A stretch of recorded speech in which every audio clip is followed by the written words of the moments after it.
Hello, my name is Richard Reeser. I'm General Secretary of the Commonwealth Disabled People's Forum. I'd like to welcome you to this regional meeting. The purpose of these regional meetings is to follow up on our two international summits that we've had, and you can follow all the information about those on commonwealthdpf.org, and you will find them all there. The purpose of these meetings is to bring together as many activists from our different membership organisations across different regions, and to produce a report that will feed into our general position as the Commonwealth Disabled People's Forum that we put forward to the United Nations, the Commonwealth and various governments. We would like you to look at the situation of disabled people in your countries, and particularly the effect that's having on people with different types of impairment. We would like you to look at particular pressure points which need addressing immediately or very quickly. And then we'd like you to look at issues that we're going to need for building back better, as the United Nations call it, or the recovery from COVID. I'd like to start by saying that the COVID pandemic is by no means over. In the last 2 weeks, there have been an additional 2,169,000 infections across the world, and that is 20% of all the infections that there have been. We can see this uneven pattern across the Commonwealth, with countries like India, Pakistan and Bangladesh all still at very high levels. India 39%, Bangladesh 32%, and Pakistan 18%. And of course, they're very large population countries. So we think that it's important that we focus on that. There's also big growth in Southern Africa, South Africa in particular, with the growth over the last 2 weeks being at 50%. Nigeria, which is also a very large population country, 29.6%. And then Uganda, Zambia, Lesotho, Eswatini from much lower base, all still growing. And we would also like to point out that even those areas which tend to be the small island countries around the Commonwealth, there is growth again in some of those areas, such as Guyana at 32%, not a small island country but attached to the Caribbean. Mauritius, which is at 1%, so that's fairly safe. But the Maldives, 10%. And Singapore has had a blip because of not looking at migrant labour, and that's something they overlooked. St. Lucia, very small, but 13%. Trinidad and Tobago, 5.3%. And Belize, 26%. So the first thing to say is that this is by no means over. The second thing to say is we need to reinforce to all populations, and particularly disabled people, the need to protect themselves, to socially isolate, to get the right support to deliver food and other things they need, medicines for welfare to their houses. The need to keep their distance from other people and to frequently wash. We should be demanding hand washing points and sanitisation in all public places from our governments. We should be demanding people wearing masks in public transport and other close work situations and markets and so on. We should be making people aware of how dangerous this pandemic is, and we need to point out also that it's impacted disproportionately on disabled people. And what we found out in our surveys is that DPF organisations have by and large not been listened to very much by governments, belatedly more I can't hear anything. Accessible information in easy read. I'm telling you. Oh, what? I'm so sorry, everybody. We've all been waiting. Hold on. I don't know whether some... Oh. Okay, well, thank you for telling me. Okay. Okay, sorry, because I was checking with the sign language interpreter that it stopped, but Maybe okay. I'm the only one who can't hear anything. Could anyone else hear the video? I doubt. I can hear you. See, for us, everything is fine. So you just heard Richard speaking, and the video was playing, yeah? Yes. Okay. So sorry, we'll have to restart that. Well, I won't restart. I'll play from where I was. Sorry. Gosh, technology, honestly. Okay. Yes. Gemma? Yes. One person from South Africa, Mbusi Nzimande, says he cannot hear you also. Okay, unfortunately, he's on the line. I can see him. Yeah, the thing is, if you can hear me, if other people can hear me, then I'm afraid it's a problem their end. It might be better to start again, to come off the call and rejoin, or maybe it might be that they've not connected their audio. Sometimes we've had people who have joined and their audio is not working properly. So they Good need morning. to... No, I'm sorted. Good morning, everyone. I'm sorted. Good morning. Good morning. Okay. Hi, okay. hi. So if everyone's cool, thank you all for bearing with us. If you please, could you mute your mics while this plays, and I will play again from where I was. I hope. Fingers crossed.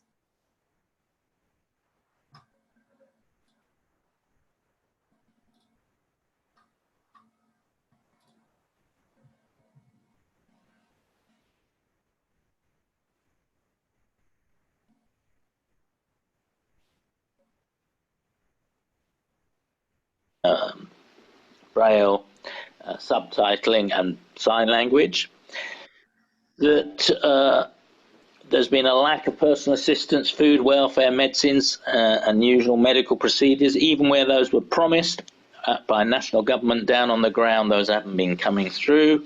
Unemployment and lack of reasonable accommodation, especially for self-employed, which is a disproportionate number of disabled people.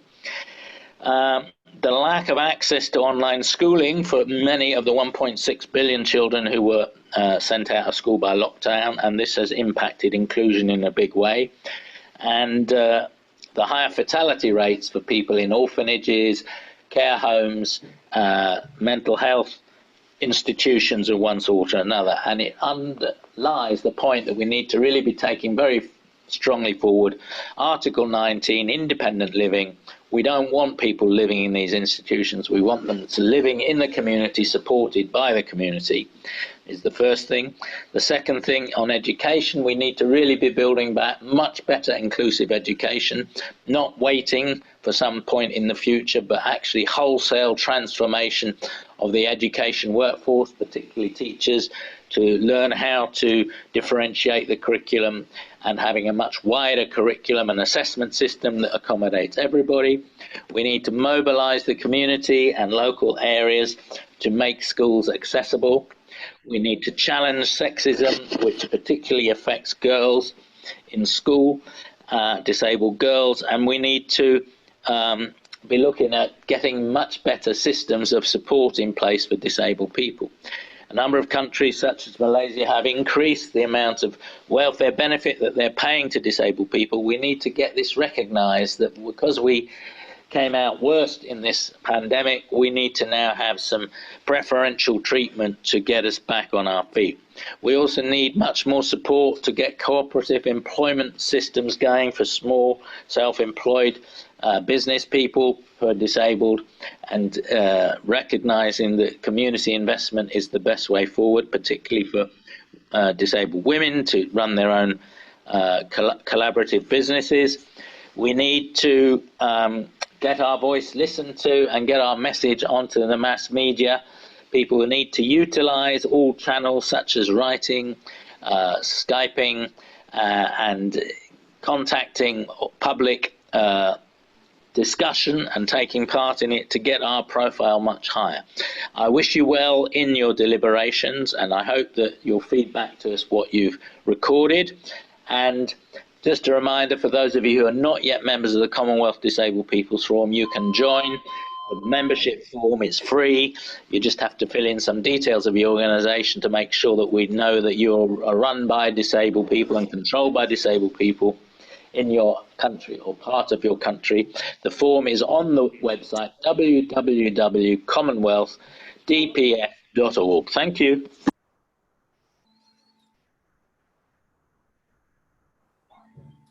Thank you so much, Richard. Gemma, are you still there?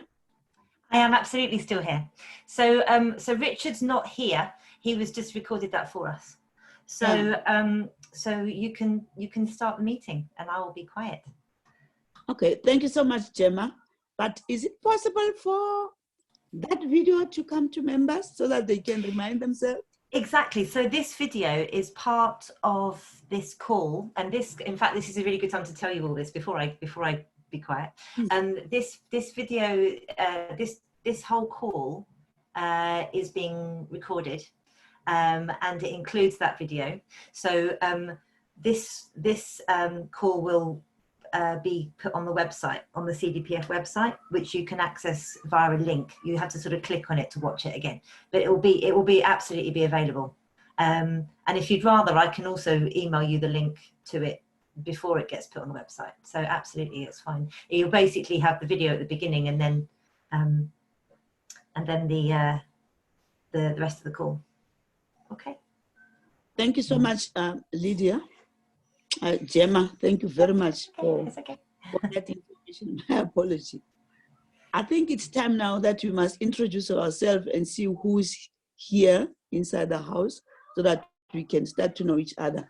My suggestion is to say, when you introduce yourself, please put your mic on and your video so that we can see you. And when you finish talking, drop it, mute it again, please. Thank you. Oh, can everybody hear me? We can hear very you. Well, very well. We can hear you. We can hear you too. There I am. My name is Tandiwe Mfulo from Disabled People South Africa. My position from Disabled People South Africa, I'm the Deputy Secretary General, but I'm also the Vice Chairperson for Commonwealth. Thank you so much. Let's go to the other people to introduce themselves. I'm Wabote Chimeza. I'm the chairperson of Botswana Federation of the Disabled. I am also the member of Commonwealth People's Disabled Forum. Thank you. Thank you, Wabote, but can we see your face? I just said put the video when you speak, and when you finish, you just... you can't see it where I am. I'm sorry for that. Put your video on. It can't, it will be turning off. I'm sorry. Can you have the next person? Thank you. I'm Rebecca Lekoko from the Botswana Federation of the Disabled, but specifically from the Pono Low Vision Rehabilitation Society. Thank you. Thank you. Thank you. So, you are welcome. Yes, thank you. I'm Peki Tau from the Botswana Federation of People with Disabilities, representing Pono Low Vision Rehabilitation Society. Thank you. Thank you so much. Next.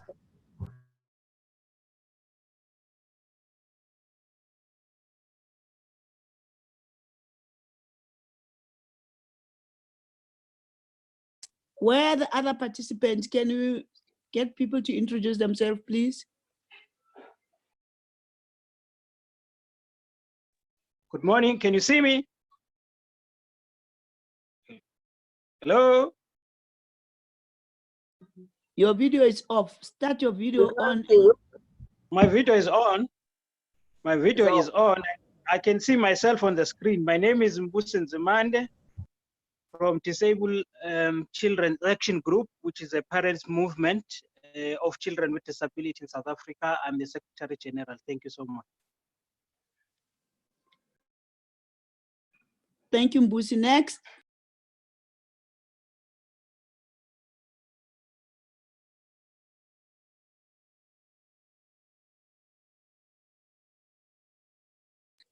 Can you have the next? Mbusi says he's coming from Tandy. Mbusi is coming from South Africa Disabled Children's Action Group. Oh.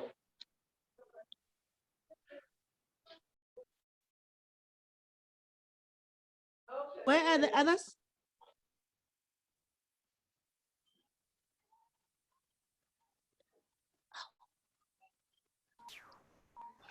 So you've got Rebecca Lekoko. Rebecca. She has just introduced herself. I've introduced myself. I'm so sorry.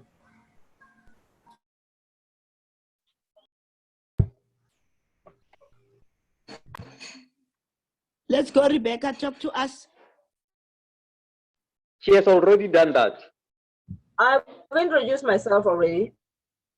All right, so it's only people from Botswana and South Africa. Where are the other countries? Where's Malawi? So I was told somebody from Eswatini was supposed to be here, also somebody from Zambia, somebody from Mauritius, and somebody from Malawi were all supposed to be here. So they may join late. I'll keep an eye out and let them in if they turn up. Thank you so much, Gemma. So because we've introduced and others will follow us later, can we start with I did send an sort of an attendance register, and as we listened to Richard's video, the purpose of this meeting is to defend disability, and it's also to build a better coordination or a better, what can I say? I'm not so sure the proper word, but a better working together as DPOs in Southern Africa. And also to find out in your country what is happening around the COVID-19 issue. He raised a lot of points where he talked about lack of reasonable accommodation. When it comes to school, we've got a problem with, because now the schools are closed, especially for children with disability, and they don't have access to, what do we call it, access to media or access to be trained through maybe video clips and all those kind of things. And we also need to concentrate on Article 19 of independent living. So I'm just going to leave it and give it to each member to raise in their region or their country what is happening around the COVID-19 issue.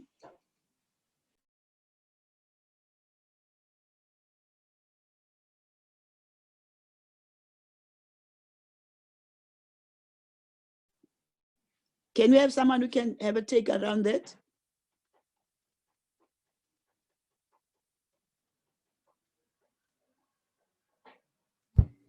Chimisa, do you want to start for Botswana? Then we will join you. Chimisa? I think he's... Chimisa? Hello? Do you want to start for Botswana? Then we will join you. Just start, because I'm right here. I don't want to. I want to hear what you say. I'll beef up. Okay. Thank you very much. I can start for Botswana, and perhaps this is Rebecca Lekoko, and perhaps to say that a lot is happening in Botswana, but the issue that was raised by the person who opened the meeting are also well alive here in Botswana. Almost all the issues that are experienced in Africa, we are experiencing them. The issue of disability inclusive responses is a concern, but I'm going to talk about just one issue, and I will let others talk about other issues. The issue that I want to talk about right now is the issue of protection. The protection of people with disability, especially when it gets to getting credible information, because we do have situations whereby informations are passed on And this information is not correct at all. And other people, they have many channels where they can actually visit or hear and confirm whether the news are credible or not. I'll come back to that. I just want to point out the points that I'm going to be talking about. The other issue of concern to me is about the public transport that they use or public places that they visit. The issue of their protection and safety when they get into this public transport, when they get into this public issues is also a concern. Let me just give an example. A visually impaired person will get into a bus, and there's this issue of social distancing. Some people, they don't care about social distancing. They don't care to wear mask.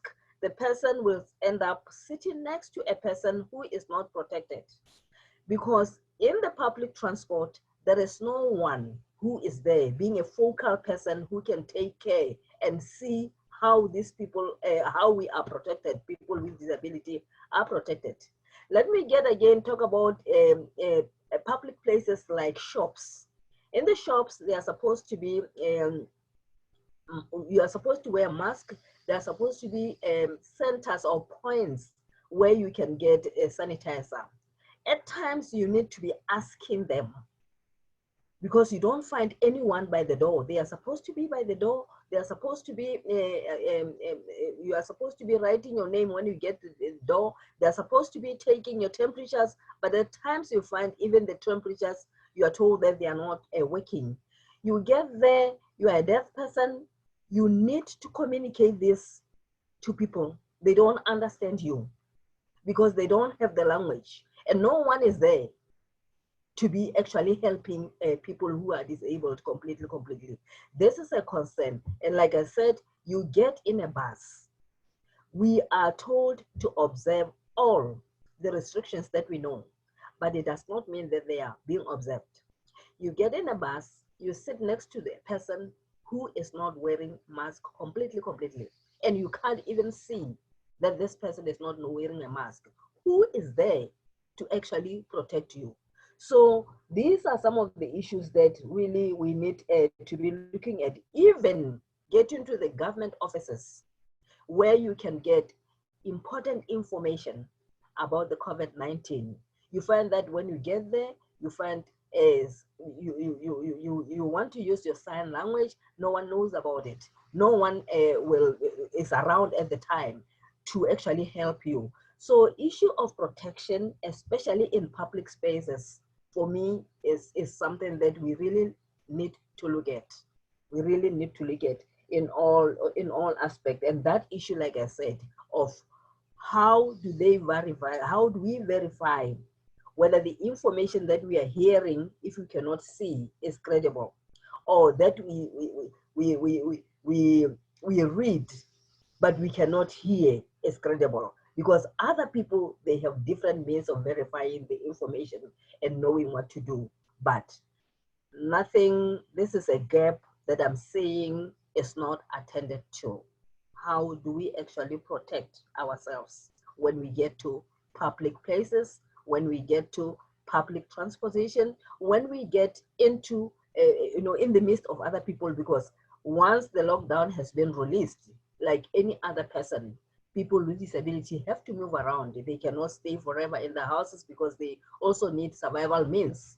But where do we get the protection that is needed, where others, they can afford it because of they can see or they can hear when others are talking?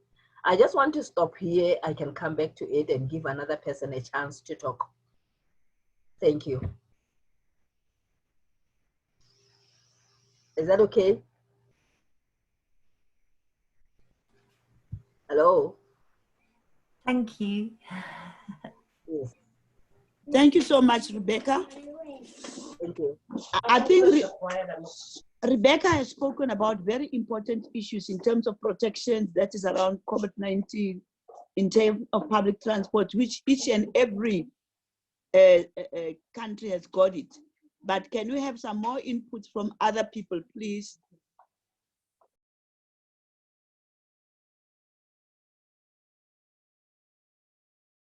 My name is Pekitau from Botswana. I'm with Rebecca here. In addition to what Rebecca has said in issues of protection, my concern is about movement of people with disabilities, especially those with vision impairment. Ever since this COVID-19 started at the beginning of this year in Botswana, I've never seen any vision impaired person moving around freely with or mobility orientation K. But my concern is, where are these people? It means they are confined in the places, in their houses, because they do not have any support to move around. So my concern is, how can we help these people? These people need to be supported so that they can also feel move around independently and safely in familiar and unfamiliar places. They need protection, they need support. Thank you.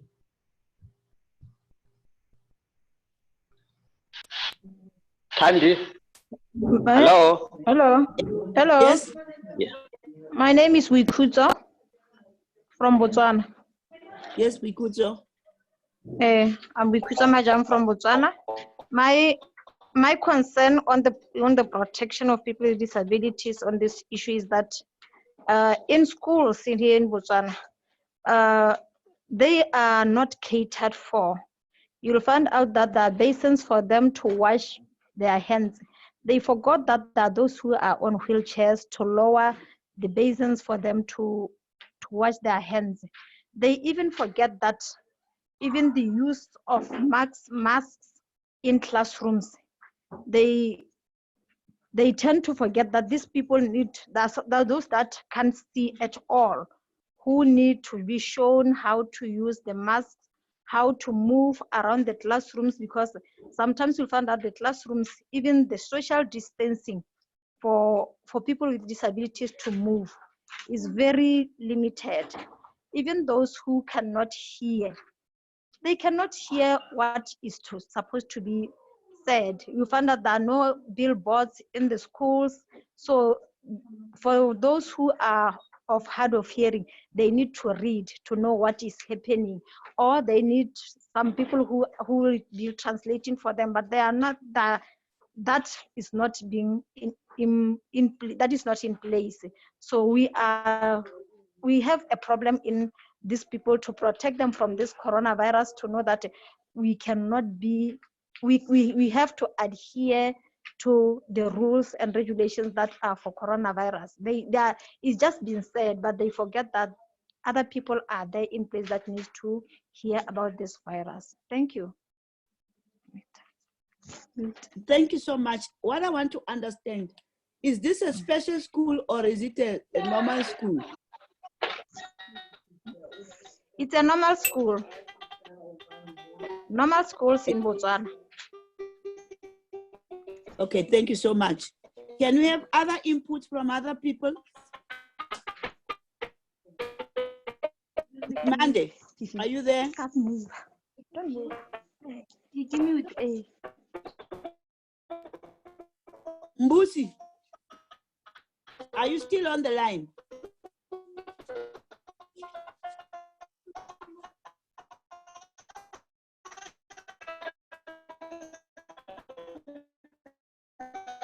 Is it only the Botswana people? Where's Mbusi? I'm here. Can you put around that? People must mute their mic here, sister.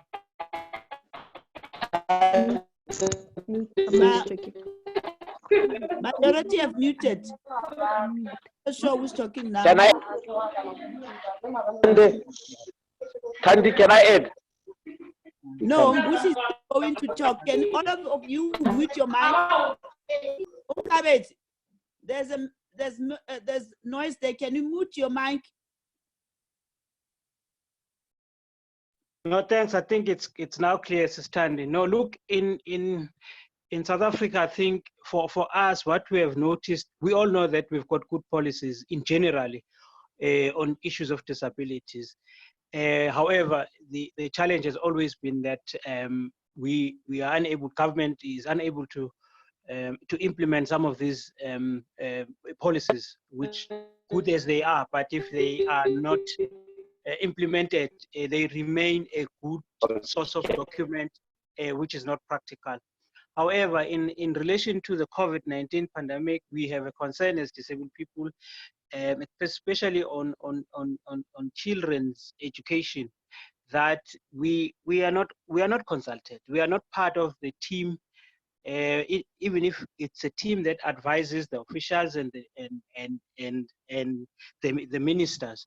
We are sidelined, and there is no proper announcement from the departments in terms of how are they planning around opening schools for children with disabilities, be it a special school or be it an inclusive school. We have a challenge that we all know that social distancing is impossible to some disabilities, as one has indicated that when a blind person will need somebody to assist. So there is no social distancing that can take place. However, if we are not consulted as parents, as disability activists in the main, we are not consulted, and then government has got no plan, or it has very little to say. This is the plan for persons with disability. In South Africa, we have been a victim of we've been sidelined when people were provided with food parcels as part of poverty relief during this time of lockdown in South Africa. We were not there. We have asked as organization that may we be supplied as organization, and then we supply to our own people, because that way we have our own people in the database, so we know them more than anybody else. We have asked government to give funding to organizations of disabled people so that we can assist our members at large, because we know how vulnerable they are. However, the approach of government is treating us as everybody else, and along that we are left in the process, and we're left to starve. Whilst we appreciate the social grant that has been given to disabled people who are grant recipients. However, we still feel that we need more than that. Grants alone cannot assist us in penetrating in all other aspects. That does not really require a grant. The issue of transport is a problem. I mean, if government allows 100% for community transport, where does a disabled person, which is more vulnerable, will fit into a transport that is not promoting social distances, and yet we are viewed as more vulnerable, and some of the disabled people have got comorbidities. So it is a great concern. However, we'll never stop engaging, we'll never stop to make noise and call for government to count us in, or any formations that are made or that are to work on issues of coronavirus. We are pleading with government to say, count us in, so that we are able to make a meaningful contribution, because there is no one else knows the sector more than disabled people themselves. We always subscribe to a slogan of nothing about us without us. That is our motto. Thank you, Assistant. Thank you so much, Mbusi. You've raised a lot of questions in terms of policies, to say policies are there, but in terms of adhering to policies, it's a serious challenge. I can see someone from Mauritius. Welcome, Ali. He just joined us. So those are the points that we raised, to say, even if policies are there, there's no adherence to policies. social distancing, it's still a debate in South Africa, because the transport sector, which is the taxis owners, they want 100%. And then what Mbusi is saying, to say that 100%, it becomes a challenge, because before government was saying 70% in terms of public transport. In terms of social distances, it becomes, you know, I've got a question around the social distances. I'm using a wheelchair and someone else has to push me with a wheelchair. Where does the social distance come in?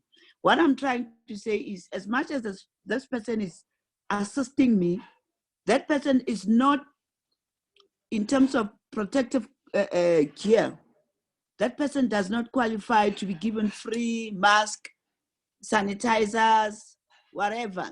They're not in that part, but yet they talk about social distances. But let me give those who are still going to add something. Thank you. Anyone who wants to talk, please talk.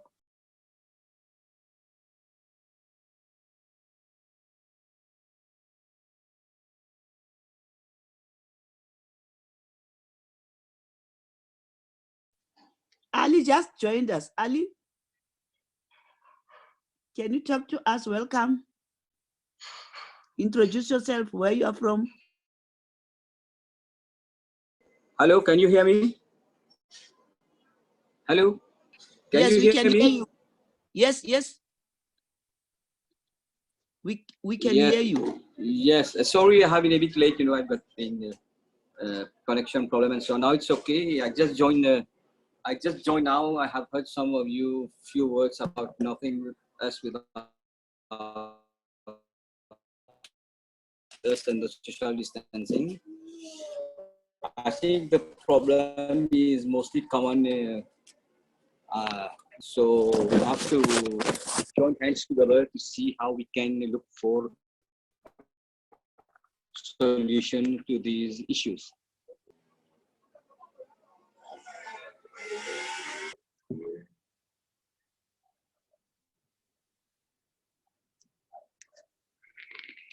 Are you still there? Yes. I think there's a connection problem. Okay. Yes, I can hear you. Can you hear me? Yes, we can. Can you continue, or are you finished? No, yes. I just wanted to raise some issues, as most of people are raising, for those who are with wearing a mask, for people with deaf issues, deaf problems. There's a big issue about the wearing a mask, because they need, I think, transparent masks. As you said recently, that social distancing for those who can't move independently, mostly in wheelchairs, or those with visual impairment also. And this we have to think for solution, how we have to find out how to facilitate these people. So hopefully, I don't have the solutions as such, but we should look for collective solution, because, as you know, for people with disabilities, it's not such as one size fits all. It depends on the disability. For example, those with intellectual disabilities, mainly with autism, there's a big issue of wearing masks and so on. Some children at the schools can wear masks and others can't. So we have to make requests from the, I suppose, from the World Health Organization, how they can give solution, because they are much concerned about these issues. And we on our side, we have to collaborate and see how we can have the best solution to our community. Thank you so much, Ali. But in terms of the COVID-19 in your country, how is it? Fortunately, Mauritius, we are out of curfew. Everything is back to normal. We don't have any restriction except wearing a mask, and even the social distancing. People not really respect the social distancing. The bank is open, all the market is open, mostly all the public places are open. Fortunately, we don't have this seriousness of this case in Mauritius, but still we are on our side. You know, we are prudent. You know, we are taking care that we never know what happened, but we are okay here. We are okay here. We have been able to handle this situation correctly comparing to other countries. But by the way, you know, Mauritius is a very small country. We have a population of 1.2, 1.3 million people. So anyway, school are open. School are open again. School are open, but with some restriction again. We are wearing a mask and social distancings, but you know, mostly are not respected. But we are managed. We are managed to go on here in Mauritius. Thank God. Okay, thank you. In terms of your policies, what do they say in terms of children with disability in school? What is happening? You know, there is a specialist schools which running on.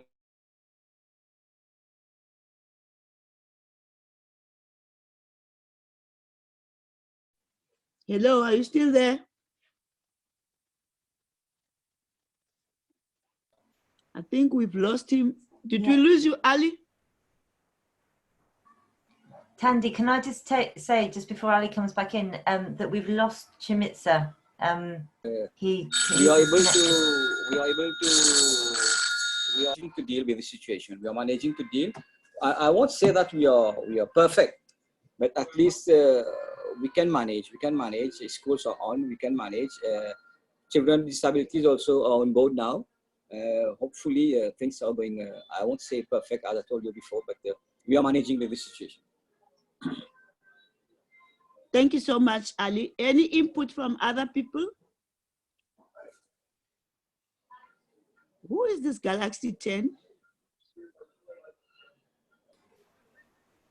Okay, can we hear from other people? Simon, are you around? Hello? Hello, this is Simon, Malawi, Fedova. Maybe you can just update me as to where we are so that I can contribute from an informed perspective. Okay, thank you, Simon. What we were talking about, it's around the issue. There was a video clip that was played, the message from the secretary.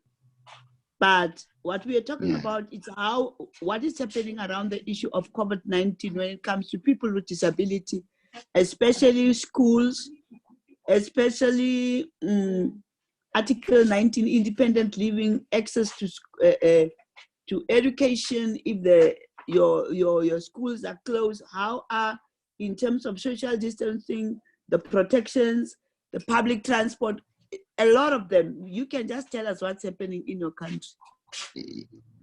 Thank you. Thank you very much.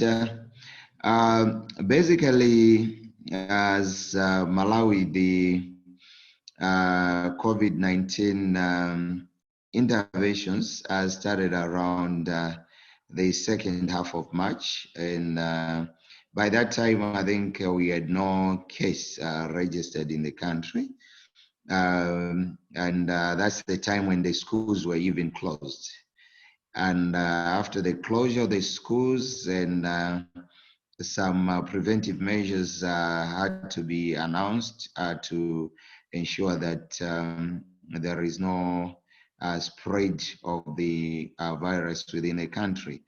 However, I think there was an establishment of a cabinet committee on COVID-19 prevention, and which later was transformed into the presidential task force on COVID-19. In both structures, there is no representation of persons with disabilities.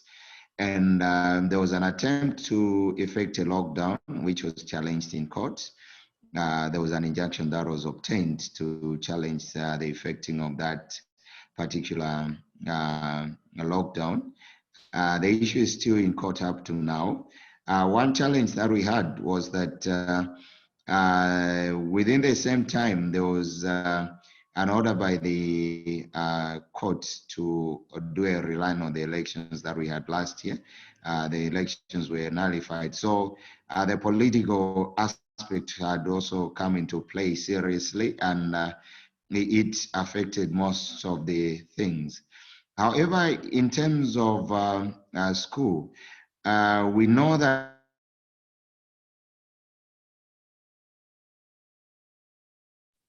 there was in conjunction with the some mobile telecommunication companies, Airtel and TNM, to be producing some materials to be accessed free of charge through mobile phones or through internet. However, the challenge that we've had is that most of the materials were basically for secondary school levels, and the first half of the secondary school level, that's Form 1 and Form 2. However, these have not been accessible to most of our learners with diverse needs like visual impairment and other disabilities, because even the production of the materials itself hasn't been adapted to fit learners with other disabilities like those with intellectual disabilities. So this has been one of the major challenges, has been put forward to the authorities, but I think as of now, nothing has happened. In addition to that, what we've noted is that, yes. Hello? There's some noise behind, please, guys. Let's put our mic off. I can see you need to mute your mic, please. Mute your mic, Lisa. Thank you. You can continue. Thank you very much. So the problem was that the materials that we actually approached for access by the learners were not very accessible to most of the learners with diverse needs. However, there was also an effort to make sure that the schools reopen, and in that effort of reopening of the schools, the Minister of Education set up what was known as a ministerial task force for reopening, for the planning of the reopening of the schools. And I happen to have been one of the members of this particular task force. And what we noted was that in most of the planning, I think we would say that the disability aspect was still coming out, because I think we've been part of the team. And we had some subcommittees, one subcommittee on primary and secondary education. We had a subcommittee on higher education, a subcommittee on logistics, and we had tasked the Ministry of Gender, Children and Social Affairs to also handle the ECD section. And we also had the Ministry of Labor to handle the vocational training centers section. So we have developed the guidelines that are going to help the various stakeholders, including these institutions themselves, in making sure that as they are reopening, they should properly strategize. However, what we've noted is that the initial arrangement was that the schools would reopen by 13th of July. However, with this kind of with the trends, the way the trends are going in Malawi in terms of the cases, it seems it's almost impossible to reopen at this particular time. So the presidential task force has had to put that particular arrangement on hold up until maybe the situation stabilizes, maybe the downward trend comes into play. That's when maybe the reopening will be considered. However, the guidelines are the guidelines that are indeed considering issues of disability quite a lot. And there are lots of issues to do with online learning, but these online learning programs more especially for private institutions, are still leaving behind learners with diverse needs, more especially those with disabilities. And that's one of the major challenges. And I'm also sure that as of now, I think we haven't had a real kind of an intervention that would help more especially those with a visual impairment in terms of making sure they still benefit from those particular arrangements, special arrangements. But even those with hearing impairment, it's a problem. At least they can access the print materials, but it's still a very big challenge in the country. For the presidential task force, one challenge that I feel, I know that as of now, the ministry that is responsible for disability and elder affairs has transcribed some of the materials, the COVID-19 materials, into Braille. But the biggest challenge with this kind of an arrangement is that I think they haven't consulted persons with disabilities in doing most of the things. I had engaged the chairperson of the presidential task force one time, I think it's 2 weeks ago, just to check with him as to what they're doing in terms of disability. What I was told was that the Line Ministry for Disability was the one that was tasked to bring those kind of interventions and stuff like that.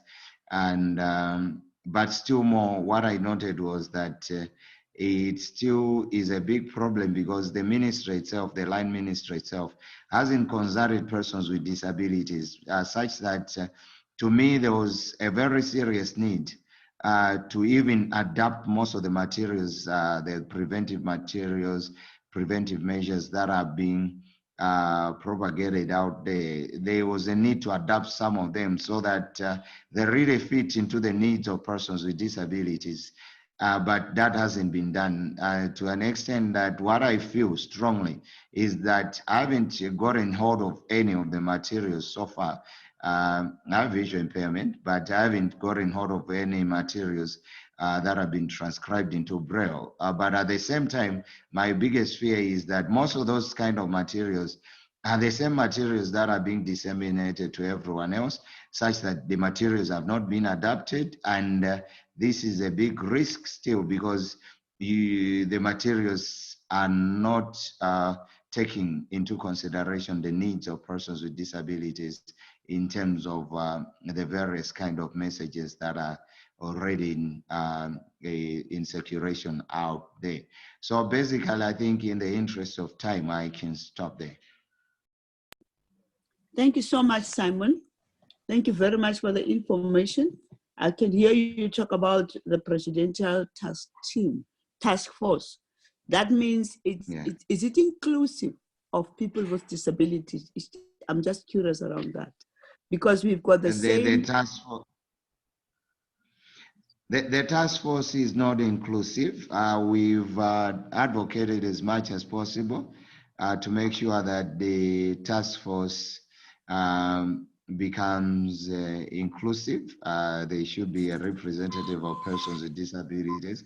The only thing we know is, like, it seems the Line Ministry for Disability sits in that particular task force, but basically in terms of the representation of persons with disabilities is not there, and it hasn't done it has done almost nothing in terms of consulting the DPO movement in Malawi. We've talked quite a lot about it. We reached a point of even writing the chief secretary to the government to ensure that we secure a spot within the task force, but I think nothing has happened. Thank you so much.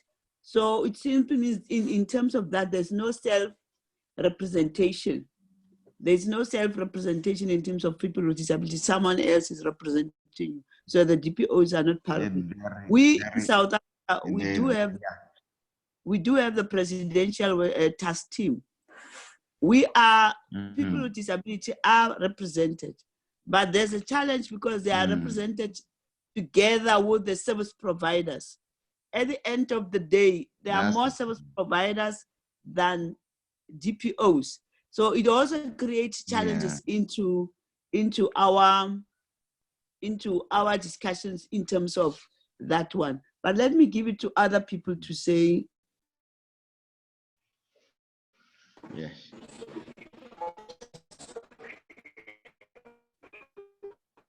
Anyone wants to make input? Chimiza?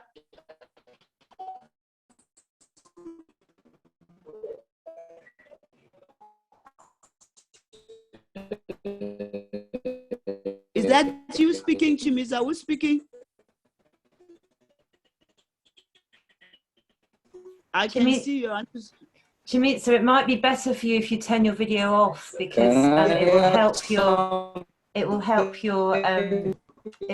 your bandwidth if you turn your mic off. Not your mic. If you turn your video off when you're trying to talk to us. Ali, please could you mute your mic? Wabote, can you put your mic on and put your video off? Is it possible? Or we've lost you? He's still there. Can I add something, please? Pardon? Ali. Who's speaking now? Can I add Is it something, Ali? please? You want to say something, Ali? People are getting lost. Who's here? I am Ali. Can I add something, please? You're welcome, Ali. Go on. Yes, as we was talking about the UNCRPD, I would suggest that if we can make a collective resolution for Article 33, the national implementation and monitoring of the UNCRPD, because most of the time we don't here in Mauritius we don't have this national. It would be useful for us to monitor the implementation of the UNCRPD, and this would have been in a catalyst for us in the pandemic situation. Because maybe the common strength and the common collective decision, we can make pressure on the government. I mean, from our international organization or DPO, any organization, idea, I don't know which organization can make this pressure, because locally here, you know how it works. It's very difficult to fight against government or to insist on these issues, so that the collective international global decision can influence the decision of the government. This is one of my suggestions, which can bring us, stronger in the coming weeks, coming months, in the coming years. Thank you. Ali, so are you saying from the international level, we must assist your country in terms of issues of disability? Is that what you're saying? Because yes. What I mean, we have to assist us here, because in most countries, like I heard before, my friend of Malawi is talking about how the response of the government, because we are alone in the country, inside the country, it's very difficult to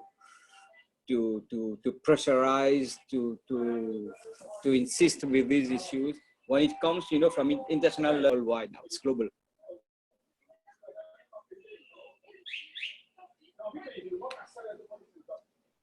I cannot respond on that, but my other question is to say, do you have programs or activities to push the government to start and listen to you? Because we cannot just come from outside and want to get into your house before the owner of the house. No, I agree with you, but when it's a common force from all outside, from all people, from all DPOs,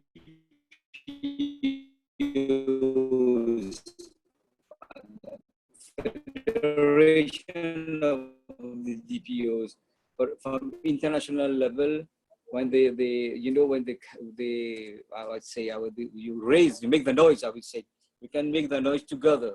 This is very important for us to have a collective work, because here we can go ahead with this, but who will hear us? When it's come from collective, when it comes to the press, when it comes to the pressurized at international level, things move differently. No, okay. Thank you. Thank you, Ali. I heard you. Hope you get my point. Yeah, I do understand. I do get your point. Okay, thank you. Anyone? Chimiza, are you still around? We lost him again, unfortunately. Wow, it's an issue of network. Yeah, I think so. Yes. Okay. So is there anyone who would like to make some input? More input? Yes, I'm Peggy from Botswana. My input is about strengthening organizations in resources like funds. We need organizations in Botswana, and not only Botswana, I think in other countries. We need funds, so that we can cater for equipment and materials. For example, in the case of in the area of visual impairment, we need to assess functional vision assessment in children and adults, and then refer them to the eye clinics, to the eye specialist and the optometrist, so that in this time of COVID-19, they can also function properly with their vision, to be independent. We also need to be taught, organizations, I think, need to be taught on how to apply for consultancies, for grants. We do not know the know-how, most of us. That's why maybe in some organizations there's lack of funds to go forward. We need also strengthening in partnership with the government, like social workers, to assist people with disabilities with any kind of training and guidance which can improve their social life and emotional state. I think that's my addition. I've heard some also talking about funding. Thank you. Thank you. I can see Emil have just joined us. Welcome, Emil. The thing that I did not hear it properly coming out is to say, how do we build back or how do we do better after the COVID-19? We didn't talk about that, to say, because there's now COVID-19, it's there, it's reality. As a sector or as a disability movement, what are we saying around those things? And as activists, do we have planned to make sure that all these challenges that we have as DPOs, we are able to channel, or we are able to still, as much as our government is not listening, but push on until where they end up listening? I did not hear that. I also did not hear the Article 19 of independent living. It was not really clear to say, when we talk about independent living, do we understand? What are we saying? Where people still, we believe in social workers instead of us doing our own things. Not to say their role is not important, but we are talking about the role being important as people with disability, assisting each other, doing things for ourselves, pushing, standing up, not waiting for people to come in and assist them. In terms of inclusive education, what are we saying? What is it that we are going to do it better? Or what are we building so that after the COVID-19, we are not starting from scratch. Already we are doing running instead of starting. Let me hear some input from there. Thank you.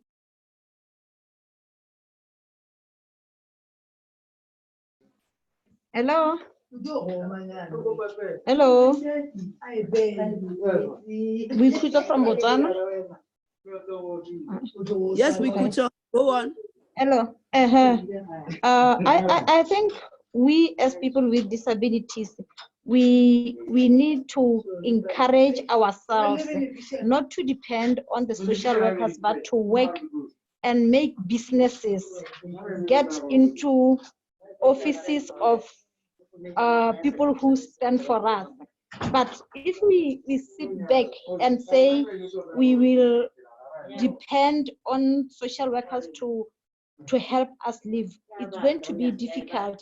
I take it that we need to have businesses. There are so many businesses that people with disabilities can engage on. So I take it that if we can run our own businesses after this coronavirus, we'll be somewhere to say, I have made this, I can earn a living on my own without depending on social workers. So I take it that that will be of good help to us. And then the other thing is that as we are in schools, we need to encourage those children that are still in schools to be more dependent than depending on other people to go for the lessons or to do their schoolwork. They need to encourage themselves at their own expenses to do their schoolwork without depending on other people. Independence is something that I can see that it is lacking on people with disabilities to work on themselves. Thank you. Thank you so much. Any input, Emil? Welcome, I saw you. Do you want to make input?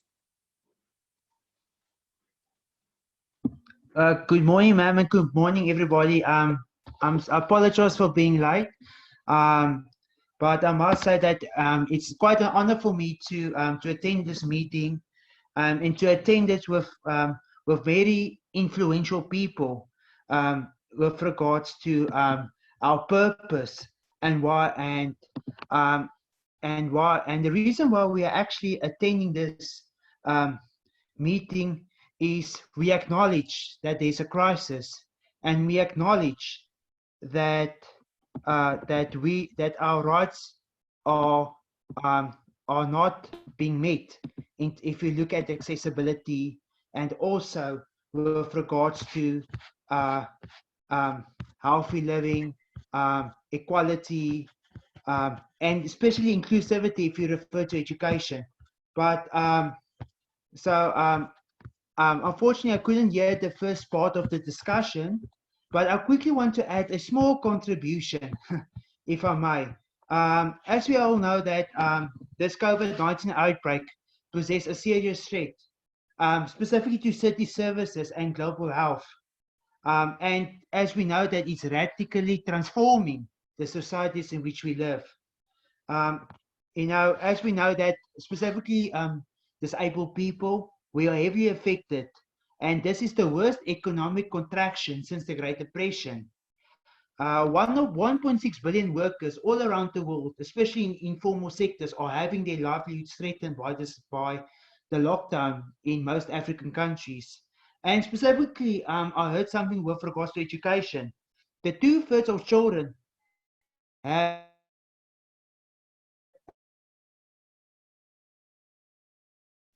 Are you there, Emil? Oh, have we lost you? affected by the COVID-19.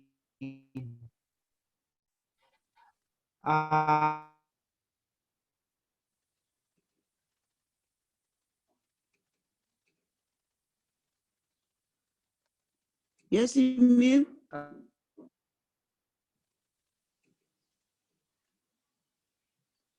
Okay, I think we are losing Emil. Emil?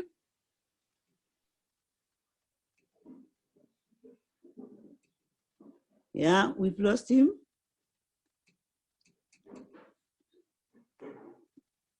Hello? Okay. Can someone else? Handy, can I just interrupt? It might be a good time to take a 5-minute break for our captioner. She needs to rest her fingers. No, it's all right. Can we just go? What is the time? It's 16 minutes past 12. Ma'am? Hello, Emil, are you back? Hello, ma'am. Yeah, sorry, I just want to add something Emil. quickly. Sorry for Okay, that. can we have a break? Hello?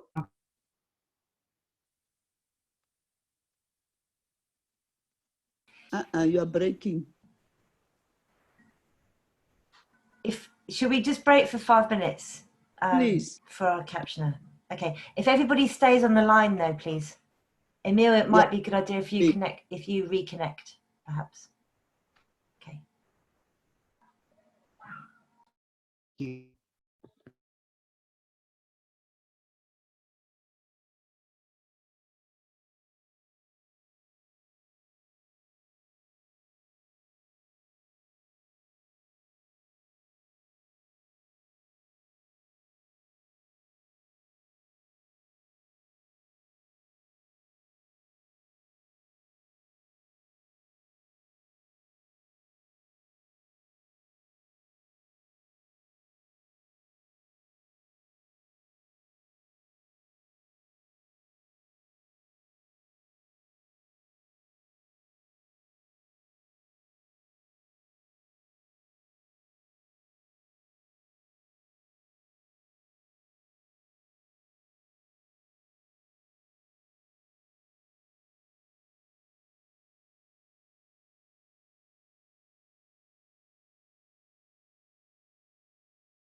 Candy, are you there?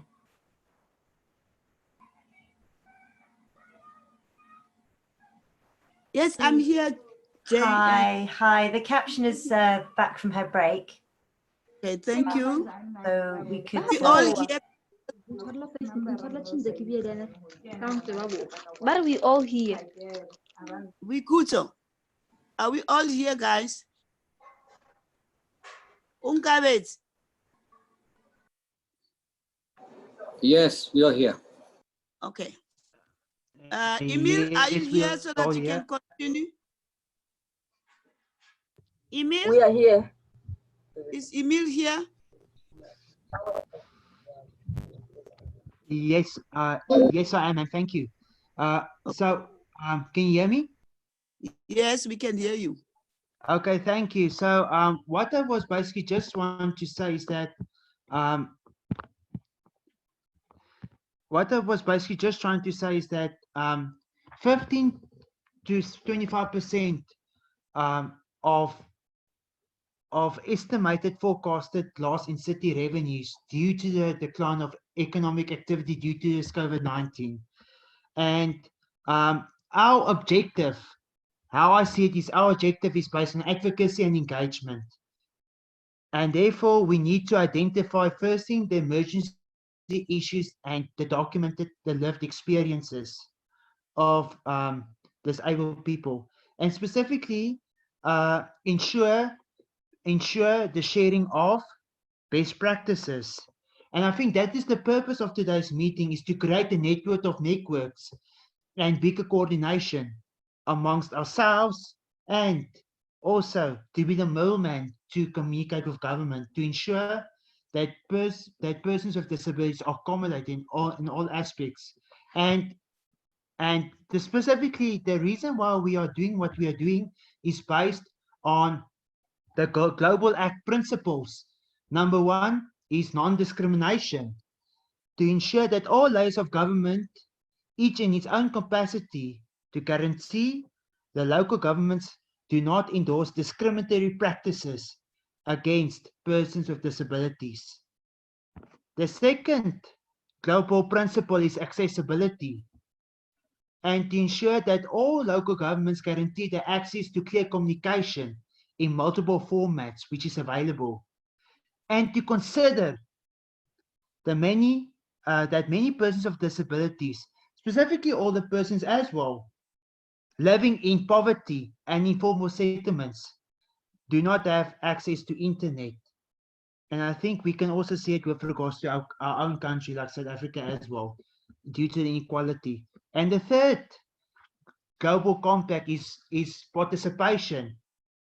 And then here comes government. I think this is the important role that government needs to play, is to ensure that local governments formulate and implement disability and age-inclusive pandemic responses in consultation, in partnership with ourselves, our disabled organizations, and older persons and representative organizations as well. And I think there's also a need, and I think it was so encouraging when I logged in to hear this discussion point that leads to this, is with regards to the active support programs, and to ensure that there's also recovery networks that to promote individual and organizational preparedness, to ensure that we combat this problem.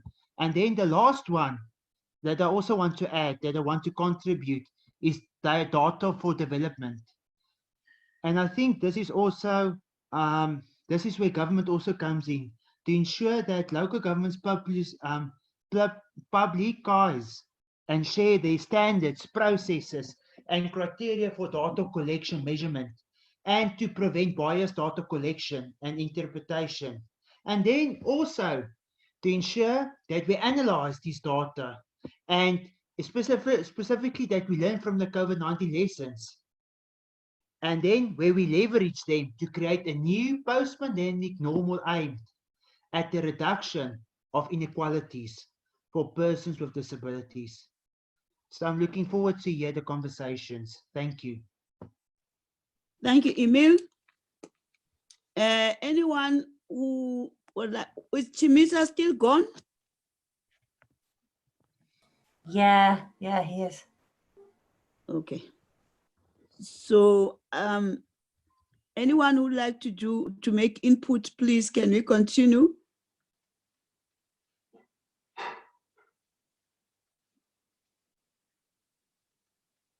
Are we there, all of us? It's already 12:32 in South African. Yeah, you've got half an hour, Tandy, but like you must stop by 1 o'clock your time, which is 12 o'clock our time. Yeah.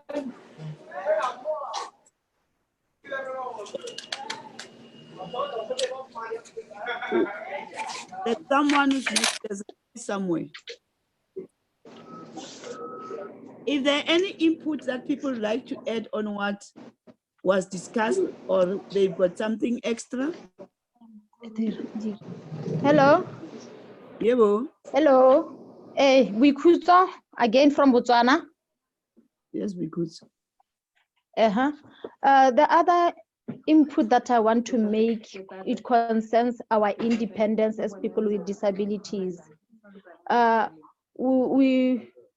We need to be supported.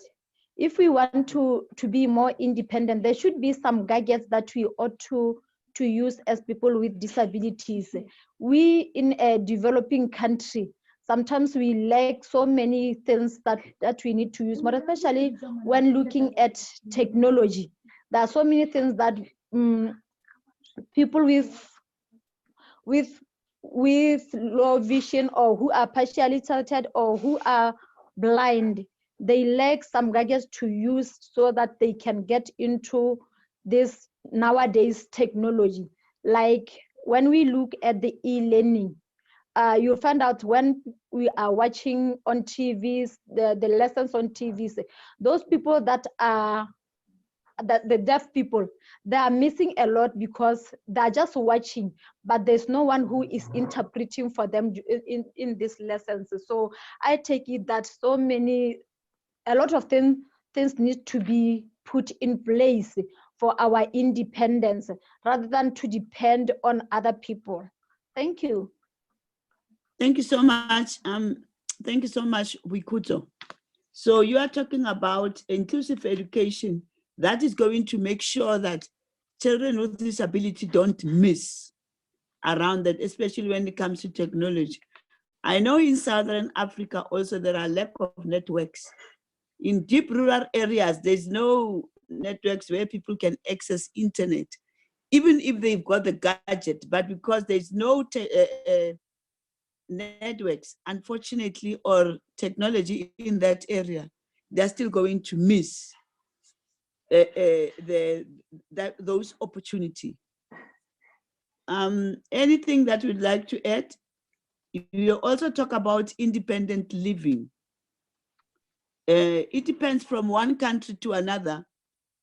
In South Africa, we are still allowed to have, you can still, most of the time we've been practicing that government is giving housing and then free houses. Now those free houses, it includes people with disability. So I don't know in other countries if there's free houses for community or for the society when it comes about inclusive independent living. But like we are saying, this is a startup program, interaction together. Maybe we still have to take it further. How do we assess other? How do we put pressure on other countries that don't include disability? How do we do that? Like Ali was saying, there's a cry for outside organizations to put pressure, international, to put pressure into their government. How do we become a pressure group that presses, that makes sure that the government is complying in terms of people with disability? I think those are some of the things that we talk about. Anyone would like to? Mbusi, is he out? Yeah. Hello? Hello. Ali here, Ali? Yes, Ali. Yes, I would like to add something, about because I myself have been parent of children with disabilities, because we have to make emphasizes how to empower parents of children with disabilities. And mainly, as parents, we have been many issues during this pandemic seasons, and before and above pandemic seasons, parents have lots of issues for the welfare of the children. So I suggest that we should set up here also in Mauritius and anywhere a very concise and precise how to empower parents of children with disabilities to know the rights of the children with disability, the rights to education, the rights to leisure and sports and everything like this. Because as you know, having a children with disabilities, it's not an either things. I've been parents of twins. I know what I am speaking about. So we have as I used to say, we have to join hands together, how to find out to make a proper empowerment of parents of children with disabilities, mainly with the youth and disabilities also. Thank you so much, Ali. Any input? Tandiwe? Hello, my dear. Sorry, ma'am, if I can just quickly add something with regards, and I think, the three main challenges to implementing urban accessibility is, number one, it's budget constraints, specifically the lack of financial mechanisms. And then specifically also the lack of training and tools to implement accessibility policies. And then the limit awareness and understanding of accessibility. And I believe if we summarize just what everybody said, specifically with regards to the COVID-19 response priorities, to guarantee equity as well as autonomy of disabled people in emergency situations. The first thing that comes to mind is specifically information in accessible formats. And then also, like we just said as well, with regard to digital inclusion, and then also mobility, and then social and mental health care services, which is basically the top priorities that we need to look at. Okay, thank you. Thank you so much, Emil. Okay, any input? Hello? If people don't have or are no more having some inputs to make. Hello? Okay. Who's Hello, speaking? this is Simon. Simon? Yeah, Simon, you may talk. Yeah, I just wanted to add firstly from what a colleague from Mauritius had said when he was talking of maybe pressurizing governments and stuff like that. I was thinking of maybe, I don't know if SAFOD is part of this interaction, but maybe one thing that we can do is to maybe see how we can engage the SADC heads of states so that be it at the conference or whatever, to engage in that kind of a forum, maybe some of our resolutions presented to them, where we can come up with a position paper or whatever to be submitted to them, so that issues of disability rights, disability inclusion are advanced from that kind of a level, so that each head of state, as they go back to their respective countries, they must understand that it's their obligation to make sure that persons with disabilities are well taken care of, are enjoying their rights to the fullest. Now, one other thing I would want to contribute to is the colleague was talking about issues of parents. Even in terms of inclusive education, I think parents have a very important role, to make sure that children with disabilities are well taken care of in terms of their right to education. So even in this kind of a time, like in Malawi, schools have not opened yet. Even those countries where schools have opened, I think there is a strong need for remedial kind of programs so that the children with disabilities are really coming back to on their feet in terms of the instructional processes. Otherwise, what I've noted is that you may find that even this time around, most of the other students, their counterparts without disabilities, have been at least having some remedial kind of instructions in the process, such that even when they're going back to school, they all have been way ahead of those with disabilities. And people may even conclude to say children with disabilities are not performers.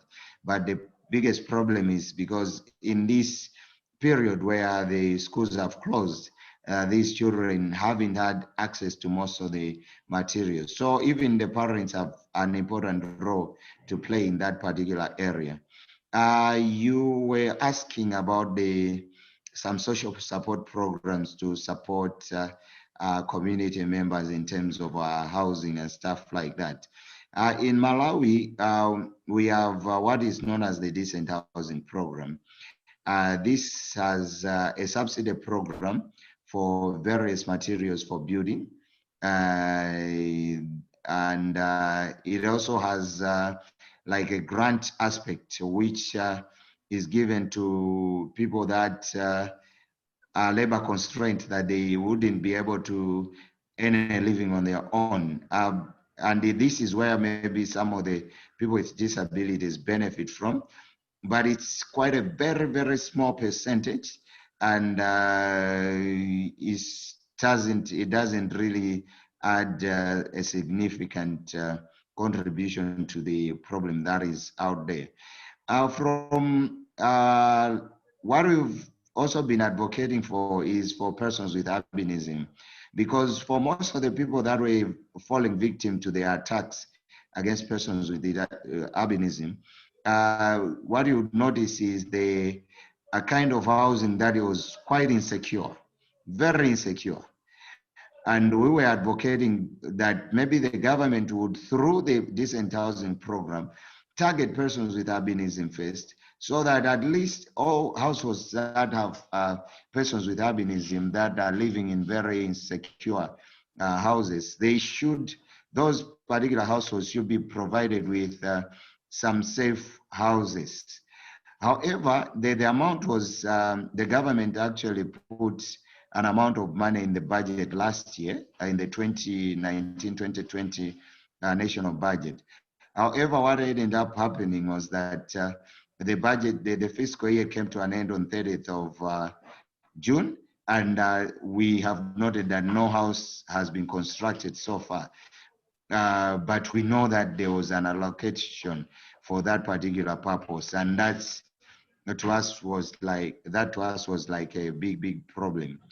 I think I should stop there. Thank you so much. Wow, what's happening here? Yeah, thank you so much.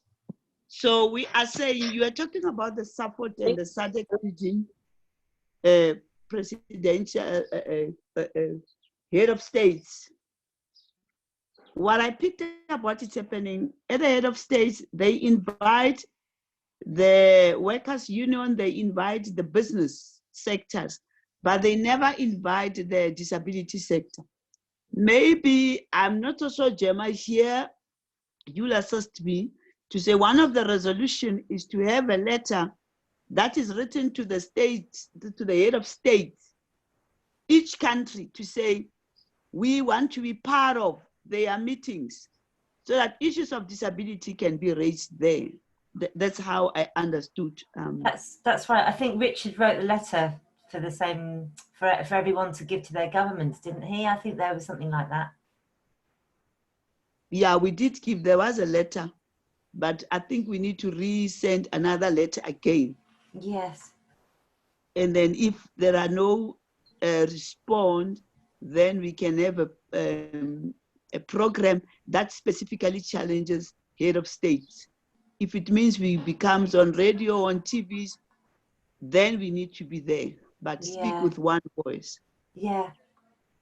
I think that's one of the things that we should look at, because until we stand up for ourselves, no one will listen. They will look at your letter, they'll look at your email and keep quiet. Yeah. But once we start to challenge them, I think the Commonwealth will be able to assist us to engage with international medias and regional medias to start to raise awareness around these issues, which means on a monthly basis or twice in a month, we can have a program that talks about COVID-19, that talks about issues of disability that we don't adhere to. That is the only way to put pressure, because now each president would need to respond. Why is it not happening? That's my suggestion, but I'll hear from the group. And time is running, remember? It's 48 minutes now. We're only left with 12 minutes. Okay. Can I just reiterate what you just said? Yeah, boo. Hello? Yes, Hello? you can talk. Yes. This is Rebecca. I just wanted to reiterate some of the points that we said and that were said earlier, that perhaps what we need more is a collective voice. So what we have been saying, for example, like identifying platforms that we can use for our voices to be heard. I think that's the most important thing for each country to say. For us, we do have these platforms where we can use them for the nation to hear what we are saying. The issue of SADC, going to SADC and with a collective voice too, is something that for me is a very, very important one. But apart from that collective voice, I just want to reiterate the point, empowerment of parents. If you still remember when the secretary opened this morning, he actually said, what we need is to help us, people with disability, to live in our communities, not to be taken out of the communities. And as we know, parents are the ones who can lay a very good foundation. But as we know right now, we know that there are some parents who are totally disempowered in the fact that, let me just give an example. For example, I know a parent who lives with a person who cannot talk, deaf person, and the parent doesn't know the sign language completely. How do we actually empower parents like that, especially at this time where remote learning, or where children are expected to learn from their homes? So the parents' empowerment for me is one thing that I can say it should be in our agenda, including the second one of collective voice. And then the third thing for me will be the protection of disabled people in the public, like public transport. I just want to be saying all this is to conclude, because I have a meeting at 2. So exactly 1:15, I'll have to run out to go for another meeting. So those are my point, that if we need to take something home, let it be our collective voice, let it be empowerment of parents, let me be protection of people with disability during this time, especially in the public places and public transport. Thank you very much. Thank you so much. We are now left with 9 minutes. Gemma, do you want to say something? No, I don't have anything to add. I'm just here to assist you all. Okay. Thank you so much, Gemma. If I think the minutes will be sent to us on what we've agreed upon, and then we take it from there. We can take it from there and come up. I'm not so sure when can we meet, to have now a proper program that is a pressure group that will be challenging, including the letters that came that needs to go to our leaders, our presidents in the country, and make sure. I know sometimes it becomes very difficult to reach them because there are too much gatekeepers. So we need to make sure that if there is a gatekeeper, how do we access and how do we assist each other, and make sure that our presidents in our country can hear what we are saying. Thank you so much. What is his name? I would like to thank the interpreters. I would like to thank Gemma for being there for us. I would like to thank Julia as our capture. And I would like to thank all of you as leaders. Let us encourage other countries. Eswatini, I don't know what happened to them. And Namibia, I'm not so sure what is happening. Can we encourage each other and make sure that we become part of this team? Thank you so much.